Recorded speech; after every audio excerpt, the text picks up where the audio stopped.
오늘도 그 산자의 하나님이 되시는 주님의 은혜가 저와 여러분들을 강권하여 붙들어 주시길 간절히 소망합니다. 지난주에는 저희가 이제 예수님이 마지막 사역과 마지막 때에 이르렀을 때에 계속 이제 누가 와요? 예수님을 어떻게 하려고? 책 잡으려고, 트집 잡고 어떻게 해서든지 무너뜨리려고 그 반대 세력들이 나타납니다. 바리새인들과 헤롯 당 사람들이 결탁해서, 원래 둘은 결탁이 안 되는 사람들인데 공통의 목적이 뭐예요? 예수님을 타깃으로 삼기 때문에 그들은 원래 결탁이 안 되는 사람들인데 예수님을 무너뜨리고자 결탁해서 세금 문제, 가이사의 것은 가이사에게, 하나님의 것은 하나님에게, 그 논쟁을 말씀을 드렸고, 또 이어서 또 한 부류의 사람들이 등장을 하는데 오늘에는 사두개 사람들이 등장을 합니다.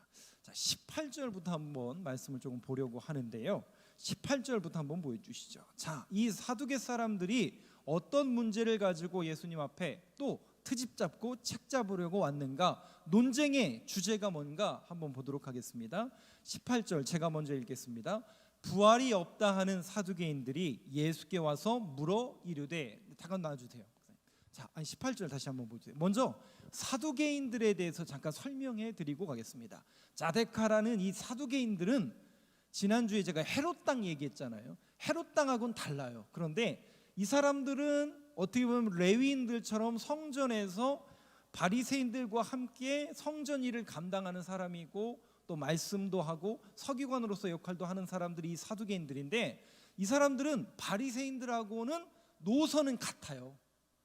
성전에서 또 하나님 일을 하는 사람으로서 노선은 같은데 헤롯 당하고는 또 다른 노선이에요. 그런데 헤롯 당은 친로마적인 성향이고, 이 사두개인들은 친로마 또 친유대 사이에서 왔다 갔다 하는 사람들인데 지극히 현실적인 사람들이고 내세적인 사람들인데, 이 사람들이 바리새인들과 구별되는 건 뭐냐면, 바리새인들은 부활과 천사와 영적인 세계에 대해서 믿어요.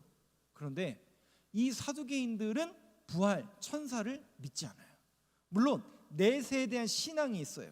그것까지 미리 말씀을 드리면 뭐냐면, 이 사두개인들은 우리가 이 땅에서 착하게 살고 신앙생활 열심히 하고, 조금 더 리얼하게 말씀드리면 헌금 많이 하고 주의 일 많이 하면 나중에 어떻게 해? 죽어서 좋은 데 간다라는, 그래서 자신들이 지금 가지고 있는 이 기득권과 또 종교 지도자의 위치를 보장받는다라는 그런, 어떻게 보면 내세 신앙을 가지고 살아가는 사람들이 이 사두개인들입니다. 그러다 보니까 자연스럽게 정확하게 자신들의 이익과 뭔가 종교 지도자로서의 기득권을 놓치지 않으려고 하다 보니까 하나님의 말씀을 알지만 그걸 놓치지 않기 위해서 어떻게 하는 거예요?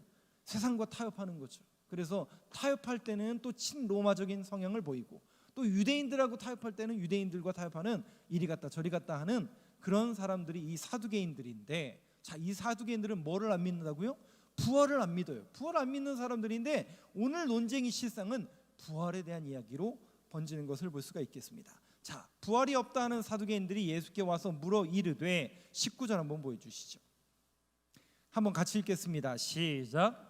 선생님이여, 모세가 우리에게 써주기를 어떤 사람의 형이 자식이 없이 아내를 두고 죽으면 그 동생이 그 아내를 취하여 형을 위하여 상속자를 세울지니라 하였나이다. 이게 무슨 얘기예요? 신명기 25장 5절 6절에 보면 계대 혼인법이라고 그래서 형이 자녀를 못 낳고 죽으면 그 동생이 대신 들어가서 자녀를 낳게 하는 그 내용을 이야기하고 있는 거죠. 자, 20절 한번 보시죠. 그 이야기를 하는 겁니다.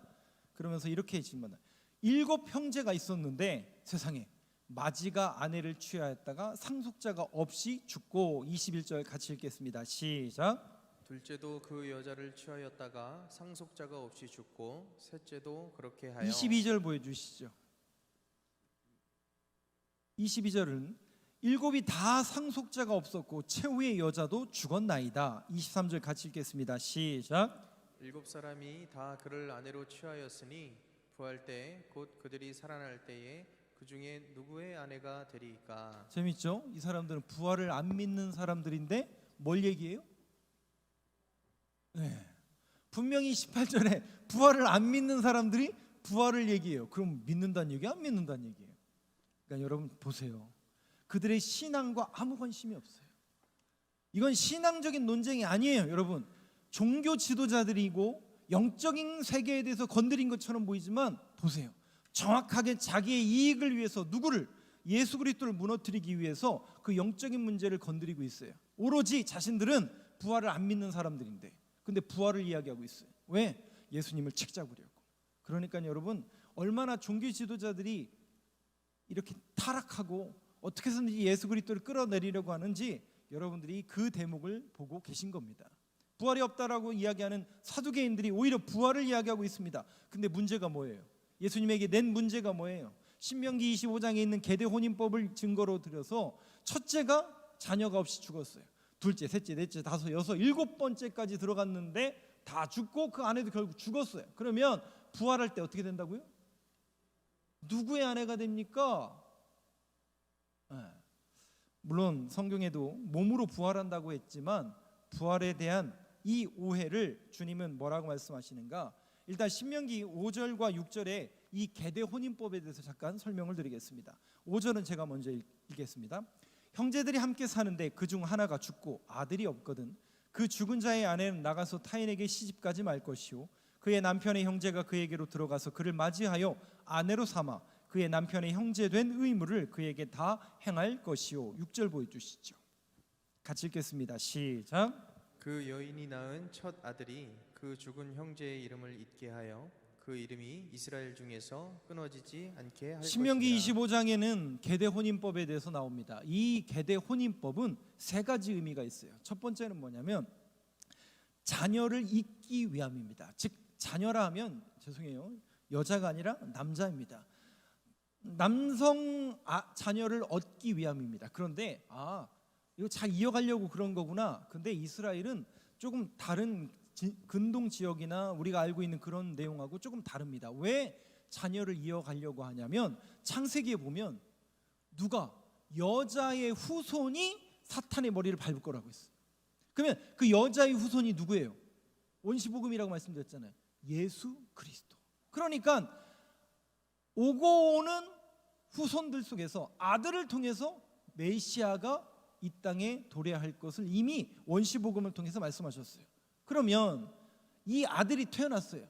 그럼 이 아들이 혹시 하나님이 선택하신 메시아일 수도 있다라는 생각을 한다는 얘기 안 한다는 얘기예요.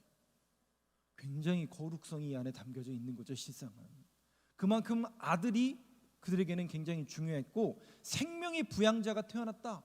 제가 그 룻기에서 말씀을 드렸잖아요. 그 집안도 끊긴 거잖아요. 어찌 보면. 근데 보아스를 통해서 있게 하고 그게 계대 혼인법이거든요. 그것은 그 집안의 생명의 계대, 생명의 부양자를 위해서 그것을 이어가기 위함이 이 안에 담겨져 있습니다. 그리고 두 번째 계대 혼인법에는 실상은 어떻게 보면은 남편이 자녀 없이 남편과 죽은 신부는 우리가 보통 과부라고 하잖아요. 과부는 제가 말씀드린 것처럼 도움이 없이는 살아갈 수 없는 존재들이기 때문에 뭔가 이 과부들을 이것도 어떻게 보면 사회보장제도인데 어떻게 이게 사회보장제도냐 이렇습니다. 그러니까 이 여인을 다른 집안이나 이방인들에게 시집을 안 보내고 자기 집안에서 해결하려고 하는 것은 실상은 그 여인을 보호하려고 하는 그런 내용이 어느 정도 함축되어 있습니다. 그리고 세 번째는 실상 그 자녀가 없이 죽었기 때문에 그 토지, 즉 남편의 상속을 누가 받는 거예요? 부인이 받을 수밖에 없기 때문에 만약에 다른 지방이나 이방 사람들과 결혼하게 되면 그 토지와 그 재산은 누구 것이 되는 거예요? 네. 그러니까 이것은 어찌 보면 이스라엘 공동체를 보호하기 위한 신명기의 율법은 실상은 그 어떻게 보면 과부라는 도움이 없이는 살아갈 수 없는 그 존재들을 보호하고 그들의 토지를 보호하려고 하는 그런 공동체의 존속성을 위함이 이 계대 혼인법 속에 담겨져 있었고 이것이 계속 전통으로 그들에게 오고 있었던 것을 볼 수 있습니다. 그런데 중요한 건 뭐냐면 이 사두개인들이 이 부활에 대한 이야기를 하면서 이 계대 혼인법을 건드렸다는 거죠. 그런데 뭐라고 얘기하냐면 이 사두개인들은 모세가 우리에게 알려준 대로 즉 모세 오경만 이 사람들은 성경으로 인정하는 사람들이었어요. 창세기, 출애굽기, 레위기, 민수기, 신명기 이 모세 오경만 사두개인들은 성경으로 인정했는데 예수님은 그 성경에 대한 이야기를 어떻게 얘기했느냐? 자, 오늘 본문으로 한번 넘어오시죠. 24절 한번 보여주시죠. 자, 문제는 이거였어요. 부활을 믿지 않는 이 사두개인들이, 이 사람들은 지극히 내세적이고 현세적이고 이리 갔다 저리 갔다 좀 타협적이고 바리새인들과는 뭔가 다르고 부활을 믿지 않는 그런 사람들이고 친로망적이다 친유대 같다 이러던 사람들이고 또 모세우경만 성경으로 인정하던 이런 사람들이었는데, 그때 그들의 질문은, 자, 자녀를 낳지 못했고 7명이나 있지 못했지만 다 죽어서 부활하면 누구의 남편이 됩니까? 이 문제를 지금 제기했는데 주님이 뭐라고 말씀하시는지 한번 보시죠. 24절에 이렇게 예수님이 이야기하십니다. 예수께서 이르시되 너희가 성경도 하나님의 능력도 알지 못함으로 오해함이 아니냐. 자, 정확하게 주님이 뭐라고 말씀하시냐면 너희가 성경도 하나님의 능력도 알지 못함으로 오해하고 있다. 즉 부활과 또 지금 그 질문 자체가 오해함에서 온 내용이다라는 것을 주님은 알려주고 있습니다. 그러면서 분명히 주님은 성경, 그렇다면 구약 성경을 이 사람들은 모세오경만 믿었는데 아니다.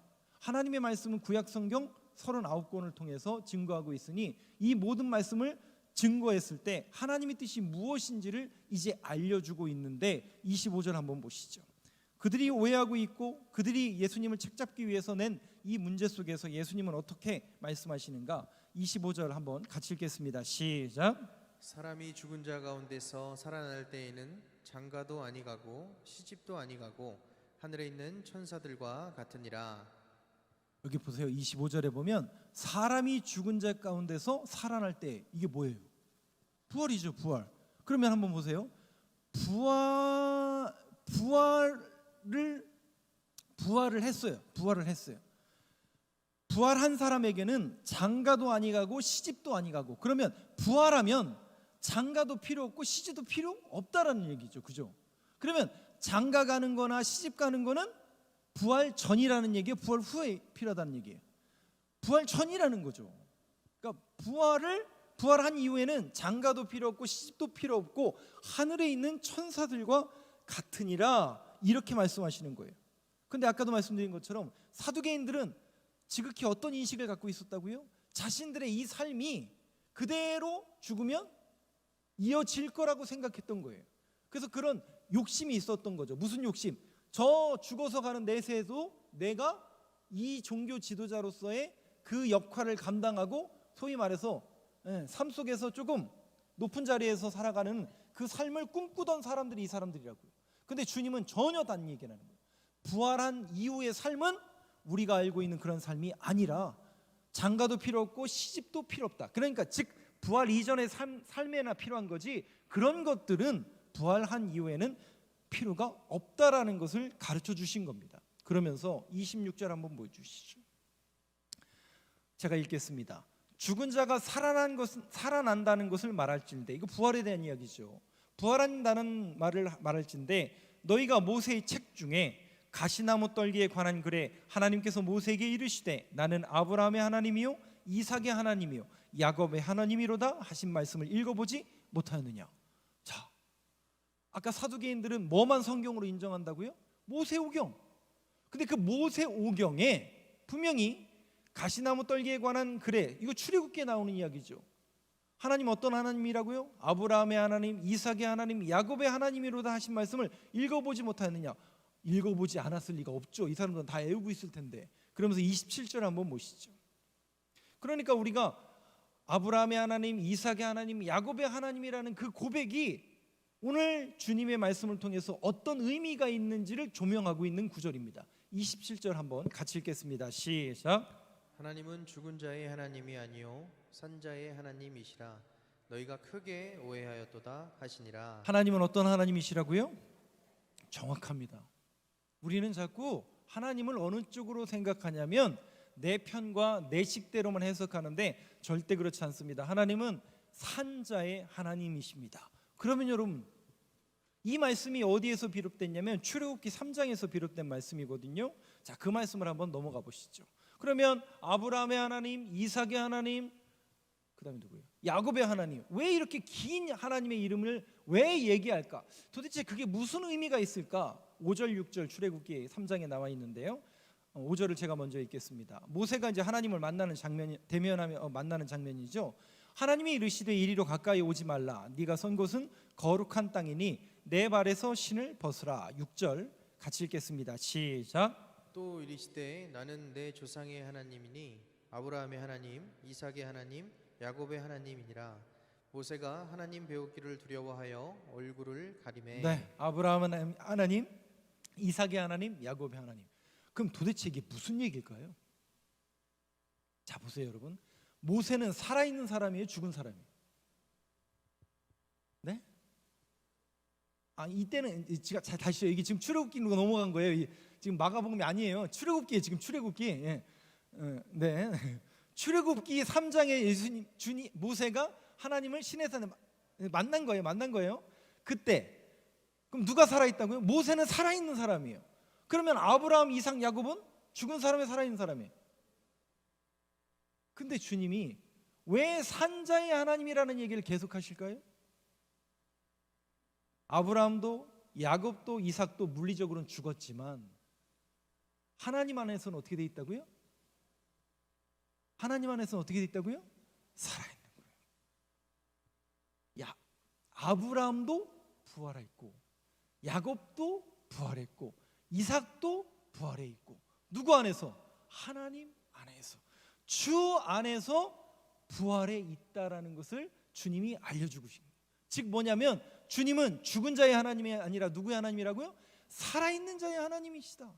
즉 아브라함, 이삭, 야곱이 물리적으로는 죽었지만 아니야, 하나님은 살아계시고 그들을 살려내시는 하나님이시고 그들은 물리적으로 죽었을지 모르지만 하나님 안에서 살아있다라는 것을 그들에게, 모세에게 알려주시는 거예요.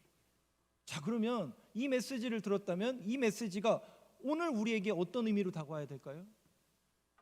저와 여러분들에게도 죽어 있는 게 아니라 우리는 늘 부활해 있는 거예요.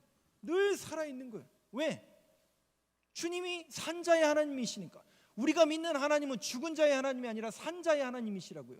그래서 저와 여러분들에게 매일매일 이 메시지가 어떤 의미로 다가와야 되냐면, 그렇구나, 우리는 살아있는 사람들이구나. 그래서 우리 그리스도인들이 정말 조심해야 될 단어가 뭐냐면, 아이고 늙으면 죽어야 돼, 절대 이 얘기는 하셔는 안 돼요. 이건 성경적이지 않아요. 절대 그렇지 않습니다. 늙으실수록 더 살아나셔야 됩니다. 아프실수록 더 살아나야 됩니다. 왜? 이게 부활의 능력이거든요. 우리는 부활을 믿는 사람들이기 때문에 여러분 속지 마세요. 그리고 그런 소리에 참소당하지 마세요. 제가 왜 이 말씀을 여러분들에게 드리냐면, 돌아가신 저희 할머니가 입만 여시면 거짓말 하시잖아요. 입만 여시면 거짓말해. 죽어야 돼. 거짓말이에요. 거짓말. 그 거짓말이잖아요. 근데 그렇지 않아요, 여러분. 우리는 살아야 됩니다. 힘들수록 더 살아야 되고, 어려울수록 더 살아야 되고, 낮을수록 더 살아내야 되고, 연약할수록 우리는 더 살아내야 됩니다. 그것이 오늘 부활의 능력을 우리에게 주시는 하나님의 말씀이라는 것이죠. 산자의 하나님이라는 이 믿음의 고백 가운데는 부활을 전제로 한 믿음의 고백과 신앙이 담겨져 있는 겁니다. 이 내용을 제가 지난 부활절 때 빌립보서 3장에 있는 말씀을 예를 들어서 부활의 권력에 대해서 말씀을 드렸을 거예요. 기억이 안 나시겠지만 다시 결론적으로 그 말씀을 여러분들에게 복기시켜드리면서, 상기시켜드리면서 오늘 결론을 맺으려고 합니다. 빌립보서 3장 한번 보여주시죠. 8절 말씀 제가 먼저 읽겠습니다. 또한 모든 것을 해로 여김은 내 주 그리스도 예수를 아는 지식이 가장 고상하기 때문이라. 내가 그를 위하여 모든 것을 잃어버리고 배설물로 여김은 그리스도를 얻고. 잠깐만요. 8절에 보면요 이렇게 써져 있어요. 모든 것을 해로 여김은 내 주 그리스도 예수를 뭐하는 지식이에요? 아는 지식. 그러면 예수 그리스도의 뭐예요? 부활과 생명. 그 부활과 생명에 대한 지식이 가장 고상하기 때문에, 가장 높은 차원의 지식이기 때문에 내가 그것을 얻기 위하여 모든 것을 잃어버리고 배설물로 여김은 누구를 얻고? 예수 그리스도를 얻고. 여러분, 예수 그리스도를 왜 얻어야 되냐면 생명이고 부활의 능력이 우리에게 주어지기 때문에 그렇습니다. 9절 말씀 한번 보여주시죠. 같이 읽겠습니다. 시작. 그 안에서 발견되려 함이니 내가 가진 의는 율법에서 난 것이 아니요 오직 그리스도를 믿음으로 말미암은 것이니 곧 믿음으로 하나님께로부터 난 의라. 네, 그 의와 고백은 오직 믿음으로 우리에게 주어진다라는 것이죠. 예수 그리스도를 믿음으로 우리가 의롭다 칭함받을 뿐만 아니라 그 예수 그리스도를 얻을 수 있는 그 특권이 우리에게 주어진다는 것이죠. 10절 말씀 보여주시죠. 제가 먼저 읽겠습니다. 내가 그리스도와 그 부활의 권능과 그 고난의 참여함을 알고자 하여 그의 죽으심을 본받아. 같이 읽겠습니다. 시작. 어떻게 해서든지 죽은 자 가운데서 부활에 이르려 하노니. 말씀 띄어놔 주세요. 10절에 보면 부활의 권능이라는 단어를 쓰고 있어요. 그런데 제가 이 권능이라는 단어가 현재형으로 권력이라고 말씀을 드렸어요. 뭐냐? 지금 권력. 옛날부터 그리스도인들은 부활을 믿었기 때문에 그 부활의 능력을 말하는 거구나. 맞아요. 그런데 이 권능이라는 단어가 현재형, 즉 지금도 유효한 권력이라는 거예요. 권력. 이게 무슨 얘기예요, 여러분? 세상 사람들을 믿지 않는 사람들은 어떻게 살아요? 세상의 그 자리가 데스포테스, 세상의 법과 로마 황제가 법이고 명령이고 세상적인 가치관으로 산단 말이죠. 그런데 우리는 이제 예수 그리스도를 얻었고 예수 그리스도의 명령과 말씀대로 살아야 되기 때문에 더 이상 그렇게 살 수가 없어요. 그래서 우리에게 능력은 뭐냐면 오직 부활의 권력, 하나님의 말씀, 그 부활이 우리에게 실존하는 우리에게 능력이 된단 말이죠. 그러다 보니까 세상과 어떻게 해요? 자꾸 부딪힐 수밖에 없는 거죠. 그것을 우리는 영적 싸움이라고 하는 겁니다. 말씀의 가치관이 들어오고 하나님에 대한 믿음의 고백이 우리가 딱 주어지니까 아하, 그렇구나. 그런데 세상적인 가치관은 이게 아니거든요. 자꾸 타협하라, 높아져라, 네가 더 많이 가져라, 야 네가 그리고도 목사냐? 우리를 참소하는 그런 소리를 이제 구별해낸다는 거죠. 왜? 우리는 더 이상 거짓 영에 속는 삶이 아니라 하나님의 말씀에 붙들렸거든요. 그래서 참소와 높아지려는 속성과 거짓말을 구별하여 하나님의 말씀을 붙들고 현재형으로 살아가는 것이 우리에게 권력이 되어버렸다고. 그런데 11절 말씀 치우지 마세요. 11절 말씀을 보니까 이렇게 돼 있네요. 어떻게 해서든지 죽은 자 가운데서 뭐에 이르려 하노니? 이 말씀을 제가 드릴 때 예를 들었잖아요. 죽은 자 가운데라는 건 다 누워 있는 거예요. 다 누워 있어요. 다 누워 있어요. 영적으로는 이 시대와 이 세상이 어떻게 된 거예요? 깜깜하다라는 것은 다 누워 있는 거예요. 근데 우리에게는 무슨 능력이 있다고요? 부활에 이르려 하노니. 그러니까 이 오늘 말씀을 여러분들이 붙잡고 아하, 그렇구나. 부활의 능력. 그게 뭐냐면 이 영적으로 깜깜한 사람들은 전부 누워 있다고요. 근데 우리는 일어나 있는 거예요. 일어나 있는 거예요. 그럼 여러분 보세요. 세상 사람들이 뭐라 할까요? 야, 너 대단하다. 너는 다른 사람 다 누워 있는데 너만 일어 있으니까 박수치고 존경하고 그 사람을 이렇게 띄워줄까요? 천만의 말씀입니다. 야, 너 왜 서 있냐? 남들 다 누워 있는데. 좀 더 자자, 좀 더 놀자. 어디 나오는 말씀이에요? 잠언에 나오잖아요. 똑같아요. 왜 교회는 저러고 왜 믿는 사람들은 저렇게 튀려고 하고 왜 서 있어? 야, 앉아, 누우라니까. 누워봐, 얼마나 편한데. 세상이 자꾸 그런다고요. 근데 우리는 이제 그렇게 살 수가 없어요. 왜? 부활의 권력이 우리들한테 신앙 고백으로 들어왔고 우리는 부활에 이르려 하노니. 이 세상이 다 누워있다 할지라도 저와 여러분은 부활의 능력을 믿는 사람으로 일어서는 신앙인으로 살아가는 저와 여러분 되시길 간절히 소망합니다.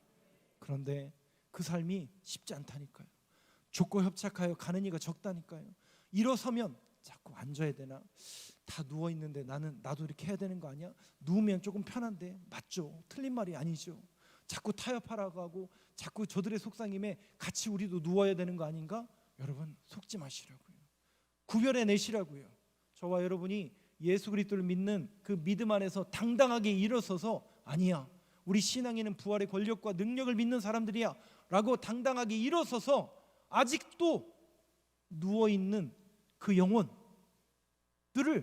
일으켜 세우는 그 부활의 능력을 저와 여러분들이 오늘 이 말씀을 통해서 다시 한번 마음속에 새겨지는 신앙인으로 거듭나는 저와 여러분 되시길 간절히 소망합니다.